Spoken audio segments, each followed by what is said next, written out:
Welcome to TV 9 news. ముందుగా ముఖ్యాంశాలు.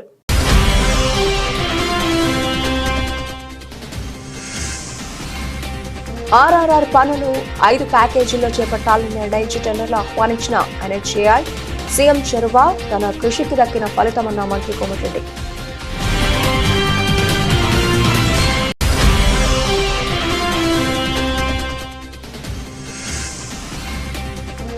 AP వార్షిక నేర నివేదికను విడుదల చేసిన డీజీపీ ద్వారకా తిరుమలరావు. ఏడాది సైబర్ క్రైమ్ రేటు పెరిగిందన్న డీజీపీ.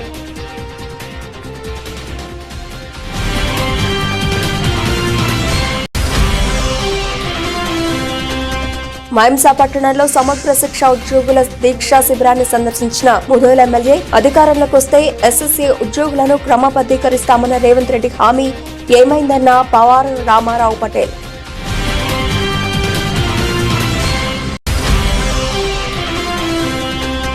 తమ హయాంలో తెచ్చిన అప్పులో 2,70,000 కోట్ల రూపాయల డీబీటీ ద్వారా నేరుగా ప్రజలకు అందజేశాం. మీడియా సమావేశంలో వివరించిన మండలి విపక్ష నేత బొత్స సత్యనారాయణ.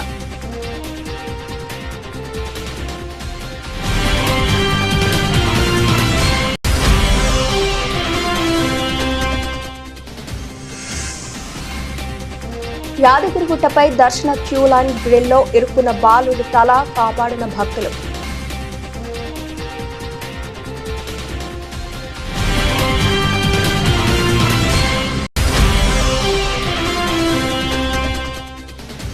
మత్స్యశాఖ ఆధ్వర్యంలో భవానీ ఘాట్ వద్ద కృష్ణానదిలో చేప పిల్లలను విడుదల చేసిన కలెక్టర్. స్థానిక ఎమ్మెల్యే మత్స్యకారులు సద్వినియోగం చేసుకుని ఆర్థిక పురోగతి సాధించాలని సూచించిన కలెక్టర్.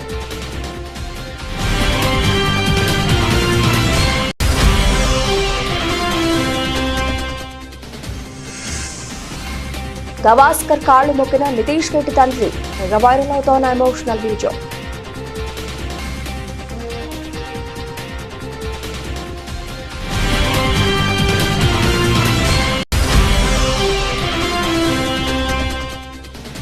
ప్రపంచ వేదికపై సత్తా చాటున కోనేరు పంపి ప్రపంచ ర్యాపిడ్ బ్లీచ్ చెస్ ఛాంపియన్షిప్ లో ర్యాపిడ్ ఛాంపియన్ గా నిలిచిన భారత ప్లేయర్.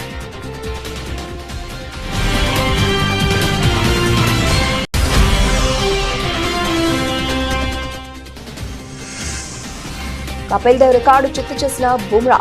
అత్యంత వేగంగా 200 వికెట్లతో మరో ఘనత.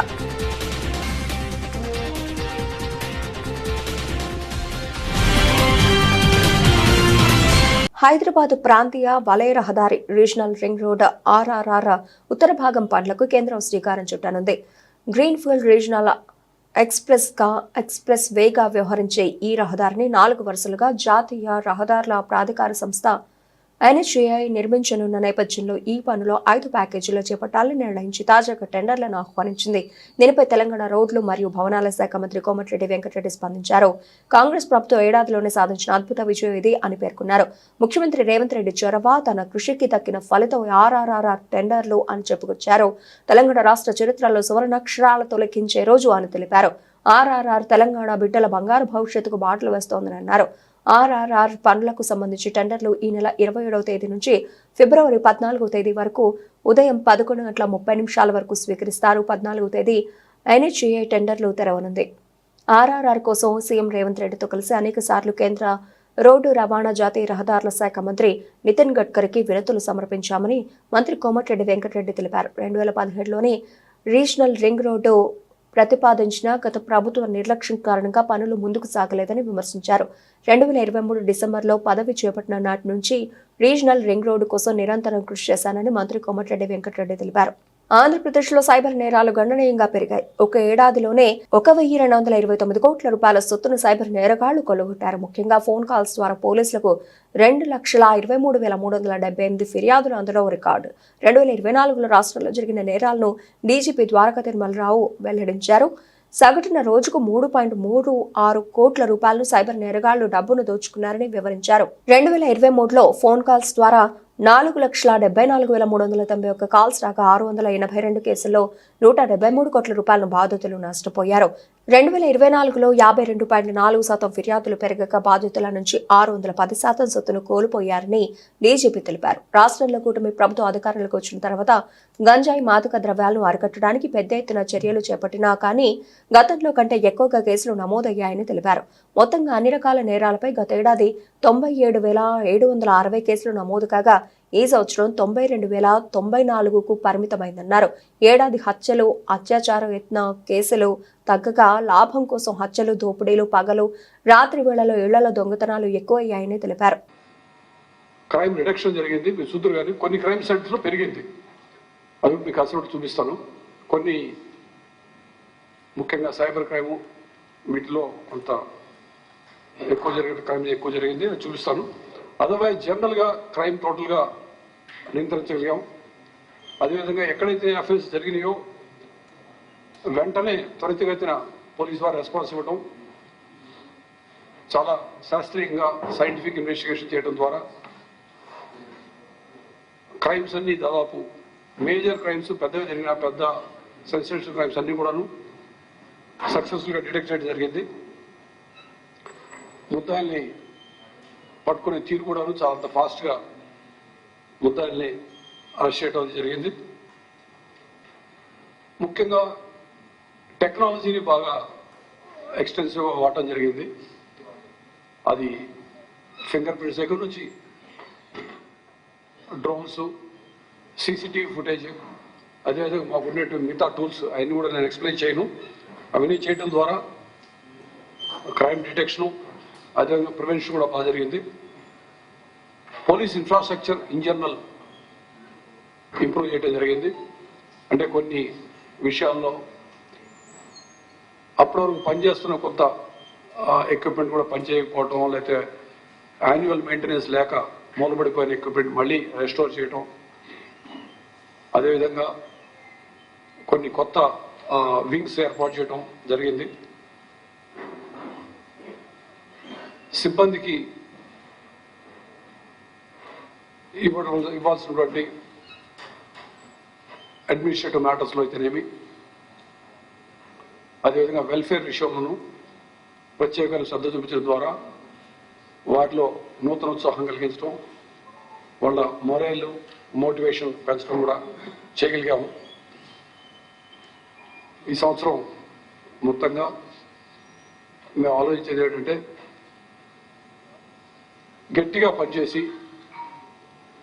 ప్రొఫెషనలిజం చూపించి వృత్తి కౌశల్యాలు సరిగా మెరుగుపరుచుకొని అన్ని హెడ్స్ ఆఫ్ క్రైమ్ అయితేనేమి లా అండ్ ఆర్డర్ విషయం మెయింటెనెన్స్లో కానీ, అంటే ఫర్ ఎగ్జాంపుల్ ఒక వివిఐపి బందోబస్తు కానీ లేదా క్రౌడ్ కంట్రోల్ కానీ చేస్తున్నప్పుడు అక్కడ కొంతకాలంగా వాడకుండా పెట్టినటువంటి mobile control room, Falcon vehicles వాడటం, వాటిల్ని అక్కడ అదే ప్రాంతంలో డ్రోన్స్ ఫ్లై చేయడం ద్వారా రియల్ టైం ఏం జరుగుతుందో అక్కడ. అధికారంలోకి వస్తే సమగ్ర శిక్ష ఉద్యోగులను క్రమబద్ధీకరిస్తామన్న సీఎం రేవంత్ రెడ్డి హామీ ఏమైందని ముదోల్ ఎమ్మెల్యే పవార్ రామారావు పటేల్ ప్రశ్నించారు. నిర్మల్ జిల్లా బైంసా పట్టణంలోని ఆర్డీఓ ఆఫీస్ ముందు కొనసాగుతున్న సమగ్ర శిక్ష ఉద్యోగుల శిక్ష శిబిరాన్ని ఎమ్మెల్యే పవర్ రామారావు పటేల్ సందర్శించారు. వారికి సంఘీభావం తెలిపి మాట్లాడారు. రాష్ట్ర ఆర్థిక పరిస్థితి బాగోలేదని చెప్తున్న సీఎం నాడు టెంట్ కింద హామీ ఇచ్చినప్పుడు రాష్ట్ర పరిస్థితి కనిపించలేదా అని ప్రశ్నించారు. న్యాయపరమైన సమస్యల పరిష్కారంపై ప్రభుత్వం సానుకూలంగా స్పందించాలని డిమాండ్ చేశారు. సమగ్ర శిక్ష ఉద్యోగుల న్యాయమైన కోరికలను ప్రభుత్వం తీర్చే వరకు సమ్మె విరమించవద్దని, అప్పటి వరకు తాము అండగా ఉంటామని హామీ ఇచ్చారు. ఉద్యోగులు ఎవరూ అధైర్యపడొద్దని, తమ పార్టీ అండగా ఉంటుందని హామీ ఇచ్చారు. 1-2 రోజుల్లో సీఎంతో సంబంధిత మంత్రితో నేరుగా ఫోన్లో మాట్లాడతానని పేర్కొన్నారు. 18 రోజులతో తెలంగాణ రాష్ట్రంలో సమగ్ర శిక్ష ఉద్యోగాల సంఘం నిరాహార దీక్షకు కూర్చుంటున్నారు. 18 రోజుల నుంచి గవర్నమెంట్కు చిత్తశుద్ధి లేదు. అసెంబ్లీలో కూడా మా తోటి సోదరులు రాకేష్ రెడ్డి మాట్లాడిన తర్వాత కూడా ఆయన దానికి సరిగా ఉత్తరాలు ఇవ్వలేదు. మీకు ఒకటే చెప్తున్నాను, ఏదైతే మీ డిమాండ్స్ ఉన్నాయి ఆ డిమాండ్స్ న్యాయపరంగా మీరు అడుగుతున్నారు. గత మన పక్క రాష్ట్రంలో ఆంధ్రప్రదేశ్ అనుకోండి, మహారాష్ట్ర అనుకోండి, అక్కడ రెగ్యులేషన్స్ చేసిండు. మన తెలంగాణ రాష్ట్రంలో ఇంతవరకు చేయలేదు. మేము కూడా ప్రభుత్వ దృష్టికి తీసుకుపోతాం. అదేవిధంగా కేంద్ర ప్రభుత్వం వాటా ఉంది.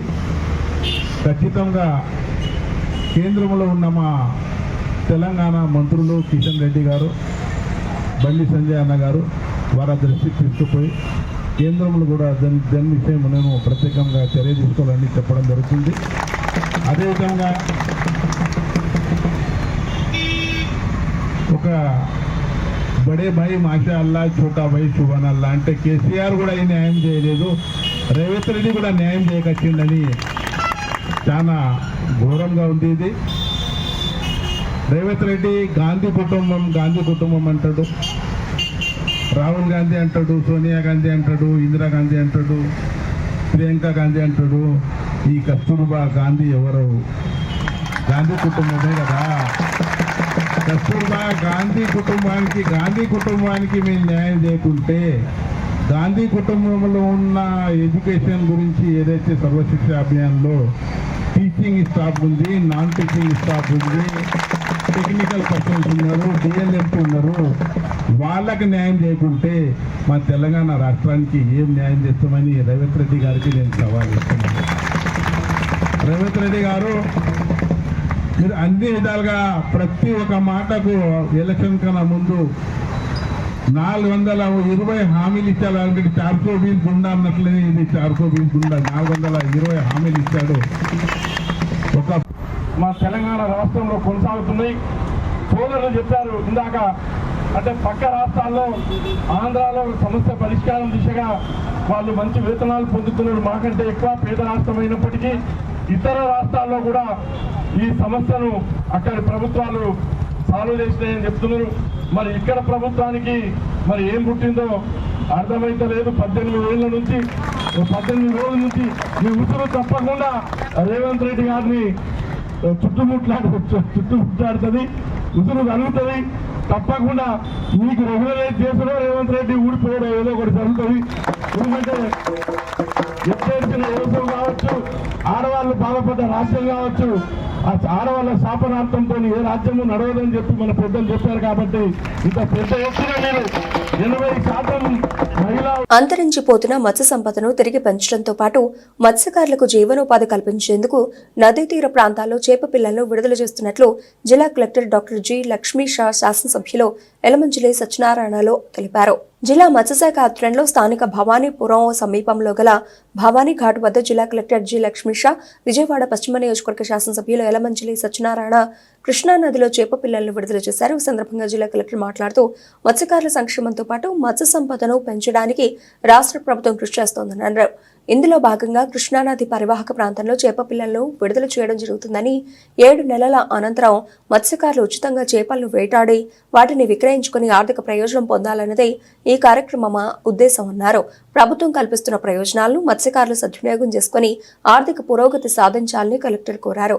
విజయవాడ పశ్చిమ నియోజకవర్గ శాసనసభ్యులు యలమంచిలి సుజనా చౌదరి మాట్లాడుతూ మత్స్యకారులకు ఆర్థిక ప్రయోజనాలు చేకూర్చేందుకు రాష్ట్ర, కేంద్ర ప్రభుత్వాలు అమలు చేస్తోందన్నారు. ప్రధానమంత్రి మత్స్య సంపద యోజన పథకం ద్వారా మత్స్యకారులకు 4 చక్రాలు, 3 చక్రాలు, ద్విచక్ర వాహనాలను సబ్సిడీపై అందజేస్తున్నట్లు తెలిపారు. కార్యక్రమంలో మత్స్యశాఖ కమిషనర్ టి డోలా శంకర్, జిల్లా మత్స్యశాఖ అధికారిని సిహెచ్ఎస్ చక్రాణి, అలాగే డెవలప్మెంట్ ఆఫీసర్ పి అఖిల, ఏ ఎలైజా రామారావు, స్థానిక నాయకులు బొమ్మసాని సుబ్బారావు, తహసీల్దార్ ఇంతియాజ్ పాషా, కార్పొరేటర్ రెహం తునిసా, దుర్గా మత్స్య సహకార సంఘం అధ్యక్షులు కన్నా వెంకటేశ్వరరావు, విజయవాడ మత్స్య సహకార సంఘం అధ్యక్షులు మోపిదేవి, ఏడుకొండలో మత్స్యకారులు పాల్గొన్నారు. ఓవరాల్ గా 100 రూపాయలు పర్ కేజీ వేసుకుంటే కూడా అంత విలువ రావడానికి అవకాశం ఉంది. అంటే మత్స్యకారుల కోసం కూటమి ప్రభుత్వం అన్ని వర్గాల కోసం చూస్తుండటంతో ఈ మత్స్యకారులకి ప్రత్యేకంగా ఈ కార్యక్రమం పెట్టారు. ఇక్కడ ప్రతి చోట ఎక్కడెక్కడైతే కుదురుతుందో అన్ని చోట రాష్ట్రం మొత్తంలో కూడా చేస్తూ ఉన్నారు. ఇది ఈరోజు సాయంత్రం ఈ కార్యక్రమంలో పాల్గొన్నందుకు నాకు చాలా సంతోషంగా ఉంది. మత్స్యకారులందరూ కూడా దీన్ని సద్వినియోగపరచుకొని బాగా, ఎందుకంటే ఇందులో టెక్నాలజీ కూడా ఉంది. ఎప్పుడు ఫిష్ని మళ్ళీ పట్టుకోవాలి, ఎప్పుడైతే దానికి వేటకి వెళ్ళకూడదు అనేది కూడా. ఎందుకంటే ఫిష్ మళ్ళీ బ్రీడింగ్ టైంలో వేటకు కూడా వెళ్ళకూడదు. ఆ టెక్నాలజీని కూడా వాడుకొని మత్స్యకారులందరూ కూడా బెనిఫిట్ పొందాలని చెప్పి కోరుతూ సెలవు తీసుకుంటాం. యాదగిరిగుట్టలో లక్ష్మీ నరసింహస్వామిని దర్శించుకునేందుకు వచ్చిన బాలుడు ప్రమాదానికి గురయ్యాడు. సకాలంలో తోటి భక్తులు స్పందించి కాపాడడంతో పెను ప్రమాదం తప్పింది. హైదరాబాద్లోని బోడుపల్లికు చెందిన ఓ కుటుంబం శనివారం రాత్రి యాదగిరిగుట్టకు వచ్చింది. ఆదివారం ఉదయం కుటుంబ సభ్యులతో కలిసి ప్రత్యేక దర్శన క్యూ లైన్లో నిలబడ్డారు. ఆ సమయంలో వారి కుమారుడు దయాకర్ తల క్యూ లైన్లోని గ్రిల్లో ఇరుక్కుపోయింది. దీంతో ఆందోళనలకు గురైన కుటుంబం బాలుడి తలను గ్రిల్ నుంచి తీసేందుకు ప్రయత్నించి విఫలమైంది. ఈ దశలో సహచర భక్తులు కలుగు చేసుకుని గ్రిల్ రాడ్లను పక్కకు తొలగించి గ్రిల్లో ఇరుక్కున్న బాలుడి తలను బయటకు తీయడంతో ప్రమాదం తప్పింది.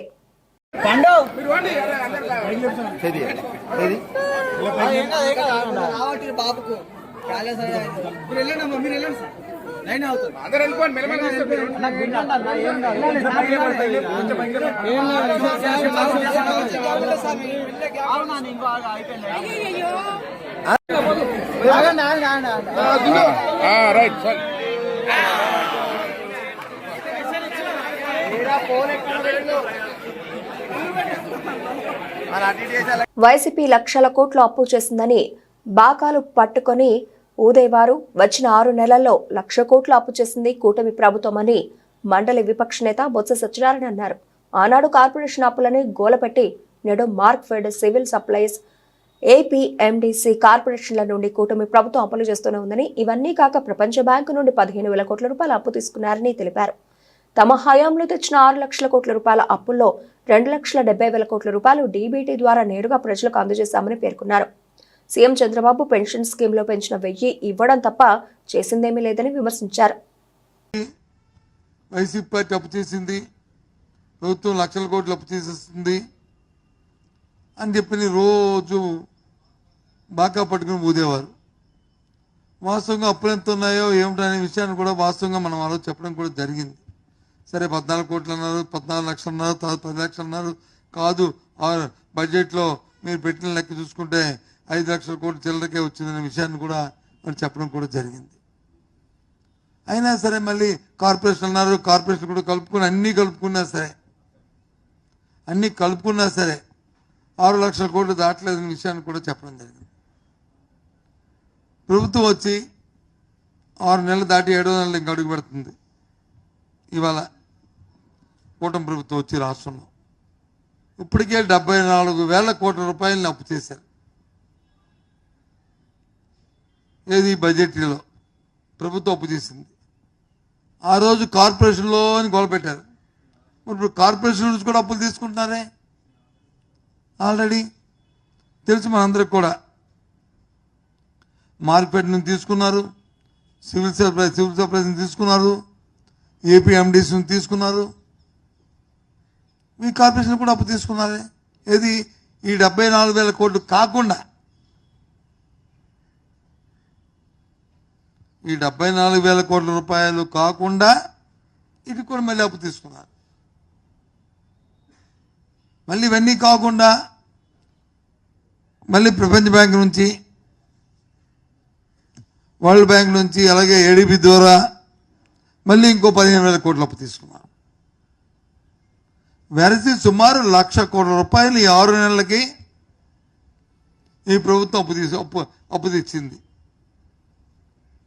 ఆ రోజు వైసీపీ ప్రభుత్వం అప్పు తెచ్చింది. నేను అందులో భాగస్వామిని, నేను మంత్రిని. కానీ 2,70,000 తెచ్చిన 6 లక్షల్లో 2,78,000 కోట్ల రూపాయలని డైరెక్ట్ బెనిఫిట్ ద్వారా ప్రజలకు వచ్చి అది పాస్ ఆన్ చేస్తాం. వివిధ స్కీముల్లో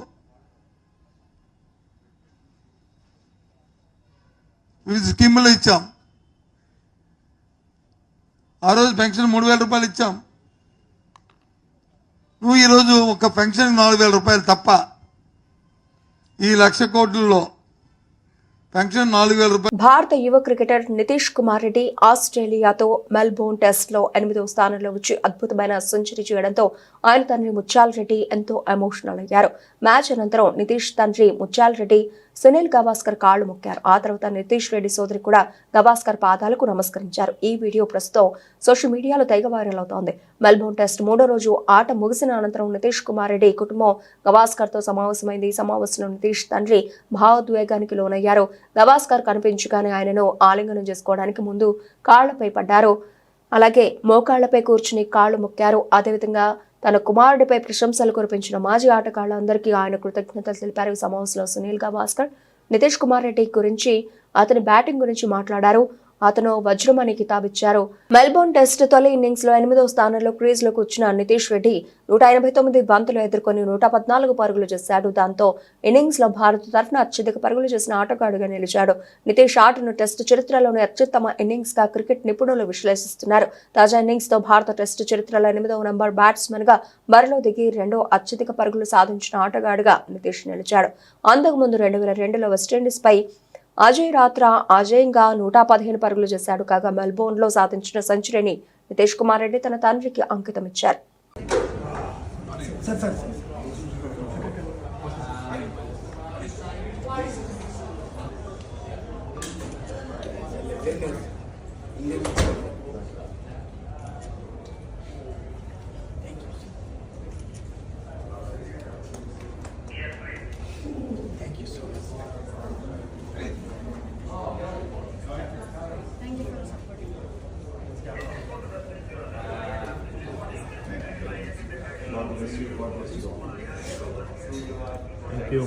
రాజకీయ కక్షతోనే తనపై తప్పుడు కేసులు బనాయించి అరెస్టు చేసేందుకు కుట్ర చేస్తున్నారని వైఎస్ఆర్సీపీ కృష్ణా జిల్లా అధ్యక్షుడు మాజీ మంత్రి పేర్ని వెంకట్రామయ్య ఆక్షేపించారు. మచిలీపట్నంలో తన సతీమణి జయసుధ పేరుతో ఉన్న గోదాము నుంచి బియ్యం షార్టేజీ వచ్చిందనే అంశాన్ని సాకుగా చూపి తనతో పాటుగా తన భార్య కుమారుడిని కూడా అరెస్టు చేయాలనే లక్ష్యంతో పావులు కదుపుతున్నారని ఆయన ఆరోపించారు. బియ్యం షార్టేజీ విషయంలో తన కుటుంబ ప్రతిష్టను దెబ్బతీసేలా ప్రభుత్వ దర్యాప్తును మించి టీడీపీ అనుకూల సోషల్ మీడియా అత్యుత్సాహంతో ఇష్టారాజ్యంగా తప్పుడు ప్రచారం చేస్తోందని ఆగ్రహం వ్యక్తం చేశారు. తమ పార్టీ నుంచి ప్రభుత్వాన్ని ప్రశ్నిస్తున్నందుకే తనను టార్గెట్ చేసి కుటుంబ సభ్యులతో సహా అరెస్టు చేయాలని కూటమి ప్రభుత్వం కుట్ర చేస్తోందని మాజీ మంత్రి పేర్ని నాని వివరించారు. ఇందులో నాకు గనక ఏదన్నా లేదా నా భార్య గాని నేను గాని ఏదన్నా చిన్న పాపం చేసి ఉన్నాం, పాపానికి మేము భాగస్థులమై ఉన్నామంటే గనక నేను అత్యంత ప్రేమించేటువంటి దేవుళ్ళ కంటే మిన్నగా ప్రేమించేటువంటి చనిపోయి మరణించినటువంటి నాకు జన్మనిచ్చిన తల్లి మీద ప్రమాణం చేసి నేను చెప్తున్నాను. అంటే ప్రమాణం చేస్తే సరిపోద్దా అంటే నాకు జన్మనిచ్చిన తల్లి మరణించి ఉంది, ఆవిడ మీద ప్రమాణం కంటే నేను ఏం చేయగలను చెప్పండి. దీంట్లో నా భార్యకి కానీ నాకు కానీ ఏ పాపం లేదు అని కూడా ప్రజలకు చెప్పుకుంటున్నాను. నేను రాజకీయ నాయకులకు చెప్పట్లేదు, ప్రజలకు చెప్పుకుంటున్నాను. ఖచ్చితంగా ఇవాళ కాబట్టి ఎప్పటికైనా సరే నిజం తేట తెల్లమవుతుంది, ఎక్కడికి పోదది. 4 రోజులు ఆలస్యమైనా కూడా అబద్ధం 6 మైళ్ళు పరిగెత్తిన తర్వాత నిజం మెల్లగా బయలుదేరుతుంది నా సామెతం. ఖచ్చితంగా నిజం వస్తుంది. నేను అట్లాగే మనోహర్ గారిని కూడా నేను అడుగుతున్నాను. నేను ఎండీ గారికి, సివిల్ సప్లైస్ ఎండీ గారికి ఓ లెటర్ పెడుతున్నాను. 2014-15లో ఈ కస్టమ్ మిల్లింగ్ అనేది స్టార్ట్ అయింది. ఈ కస్టమ్ మిల్లింగ్ స్టార్ట్ అయిన దగ్గర సీఎంఆర్ అంటున్నారు.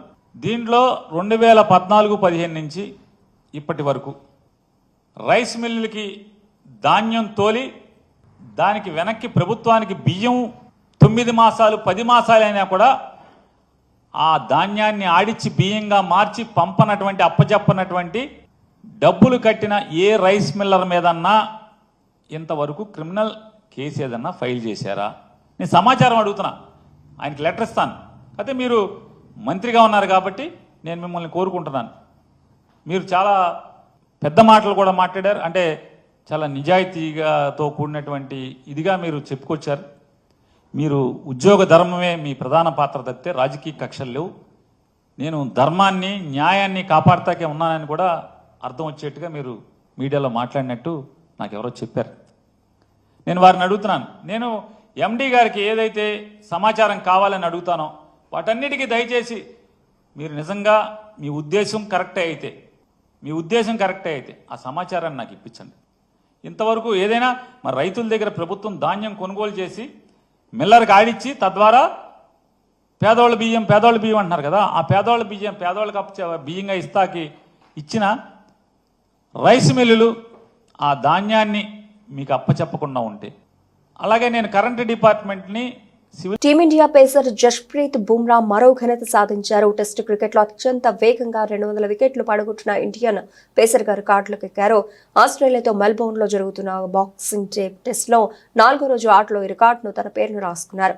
గతంలో ఈ రికార్డు దిగ్గజ క్రికెటర్ కపిల్ దేవ్ పేరిట ఉండేది. 50 టెస్టు మ్యాచ్ల్లో కపిల్ ఈ రికార్డు సాధించారు. 1983లో పోర్ట్ ఆఫ్ స్పెయిన్ లో వెస్టిండీస్ తో జరిగిన మ్యాచ్ లో కపిల్ 200వ వికెట్ పడగొట్టారు. బుమ్రా ఇప్పుడు 44 టెస్టులోనే 200 వికెట్ల మైలురాయిని చేరుకున్నారు. ఫలితంగా అత్యంత వేగంగా ఈ ఘనత సాధించిన ఇండియన్ పేసర్ గా రవీంద్ర జడేజాతో కలిసి రికార్డును పంచుకున్నారు. ఇక ఈ జాబితాలో రవిచంద్రన్, అశ్విన్ అందరికంటే ముందున్నారు. బ్రిస్బెన్ టెస్ట్ తర్వాత అంతర్జాతీయ క్రికెట్ కు రిటైర్మెంట్ ప్రకటించిన అశ్విన్ 37 టెస్టులోనే 200 వికెట్లు పడగొట్టాడు. 2016 కాన్పూర్ లో న్యూజిలాండ్ తో జరిగిన మ్యాచ్ లో అశ్విన్ ఈ ఘనత సాధించాడు. ఇక ఆస్ట్రేలియా మెల్బోర్న్ లో జరుగుతున్న టెస్ట్ లో ట్రావిస్ హెడ్ ను అవుట్ చేయడం ద్వారా బుమ్రా 200 వికెట్ల మైలురాయిని చేరుకున్నాడు. కాగా ఓవరాల్ గా ఈ రికార్డు పాకిస్తాన్ స్పిన్నర్ ఆజిర్ షా పేరును ఉంది. ఆజిర్ 33 టెస్టుల్లోనే 200 వికెట్లు సాధించాడు. ఆస్ట్రేలియా పేసర్ జెనిస్ లిల్లీ 38 టెస్టుల్లో ఈ రికార్డు అందుకున్నాడు. ప్రపంచ స్థాయి చెస్ పోటీలో భారత ఆటగాళ్లు మళ్లీ సత్తా చాటారు. అమెరికా దేశం న్యూయార్క్ వాల్ స్ట్రీట్ లో జరిగిన FIDE world rapid championship 2024 blitz chess championship మహిళల విభాగంలో భారత ప్లేయర్ కోనేరు హంపి గెలుపొంది చరిత్ర సృష్టించారు. ఈ పోటీలో ఆమె 8.5 పాయింట్లతో ప్రత్యర్థి అయిన Indonesia player Irene Kharisma Sukandar పై ఆమె విజయం సాధించారు. ఉత్కంఠగా సాగిన 11వ రౌండ్లో కోనేరు హంపి గెలుపొంది భారత గౌరవాన్ని మరింత పెంచారు. 2019లో మాస్కో వేదికగా జరిగిన మహిళల ప్రపంచ ర్యాపిడ్ చెస్ టైటిల్ ను సైతం కోనేరు సొంతం చేసుకున్నారు.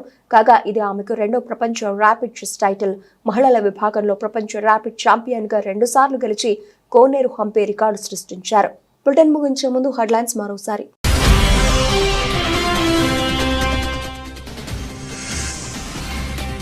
ఆర్ఆర్ఆర్ పనులు 5 ప్యాకేజీల్లో చేపట్టాలని నిర్ణయించి టెండర్లు ఆహ్వానించిన ఎన్హెచ్ఏఐ.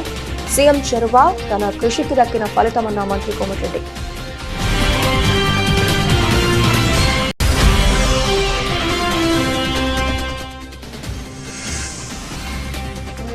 ఏపీ వార్షిక నేర నివేదికను విడుదల చేసిన డీజీపీ ద్వారకా తిరుమలరావు. ఏడాది సైబర్ క్రైమ్ రేటు పెరిగిందన్న డీజీపీ.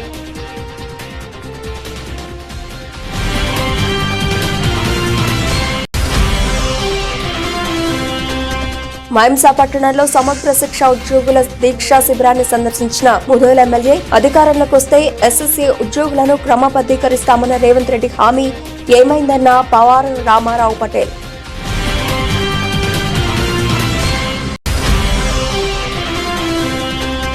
తమ హయాంలో తెచ్చిన అప్పులో 2,70,000 కోట్ల రూపాయల డీబీటీ ద్వారా నేరుగా ప్రజలకు అందజేశాం. మీడియా సమావేశంలో వివరించిన మండలి విపక్ష నేత బొత్స సత్యనారాయణ.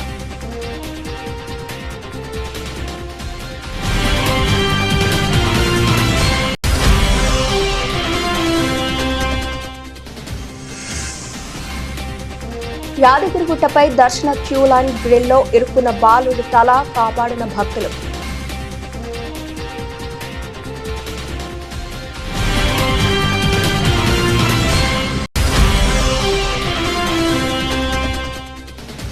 మత్స్యశాఖ ఆధ్వర్యంలో భవానీ ఘాట్ వద్ద కృష్ణానదిలో చేప పిల్లలను విడుదల చేసిన కలెక్టర్. స్థానిక ఎమ్మెల్యే మత్స్యకారులు సద్వినియోగం చేసుకుని ఆర్థిక పురోగతి సాధించాలని సూచించిన కలెక్టర్.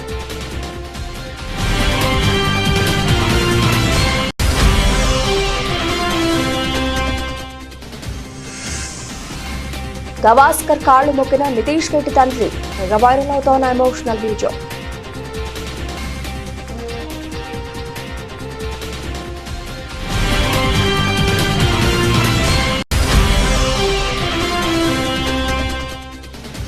ప్రపంచ వేదికపై సత్తా చాటిన కోనేరు హంపి. ప్రపంచ ర్యాపిడ్ బ్లిట్జ్ చెస్ ఛాంపియన్షిప్ లో ర్యాపిడ్ ఛాంపియన్ గా నిలిచిన భారత ప్లేయర్.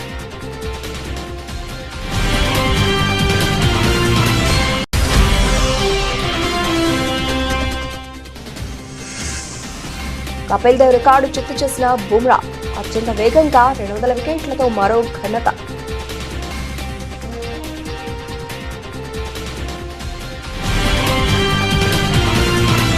ఇవి ఇప్పటివరకు నచ్చిన్న అప్డేట్స్. మరిన్ని అప్డేట్స్ తో మళ్ళీ కలుద్దాం. అంతవరకు సెలవు. నమస్తే.